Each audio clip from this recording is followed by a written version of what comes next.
On Monday, Governor John DeYoung Jr. will deliver his State of the Territory address. And with the current financial crisis and the looming closure of the Hovenza refinery, this will be his grimmest delivery to date. It is probably the toughest one that I'm going to give because it's at a point in time where I would rather not be. To say tough times are ahead for the Virgin Islands is an understatement. The government has been battling a financial crisis that has so far led to the firing of 500 employees.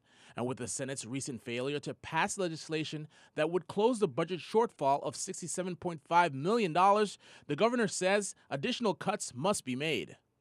So I thought that between our meeting and their session, they would come up with a means by which we could, one, not have to go to the next level of dismissals. And in fact, the majority leader and the Senate president called me and asked me, one, to delay the State of the Territory while they considered this, and then two, not to take any further actions because they believed they'd have a solution. So I was really disappointed. And I said this in our meeting back in December. Don't approve a borrowing to give an indication you're doing something and then not approve the revenue source, because then that's a little bit disingenuous in my opinion. The governor says the impact of the closure of Hovenza won't be felt until fiscal year 2013. But to weather the storm of fiscal year 2012, the legislative and executive branch must make some tough calls. The important part is that in order for this to happen, the legislature's got to be willing to work with us and make some tough decisions. They're not easy decisions, and they're clearly not popular decisions.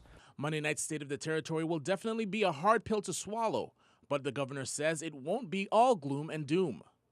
The message I want to give is one that's real. It touches on reality, but at the same time, I don't think we can stay stuck in that position.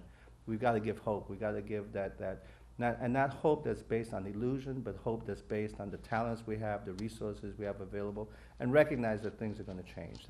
That while we're Romaine, News 2. jobs and employees.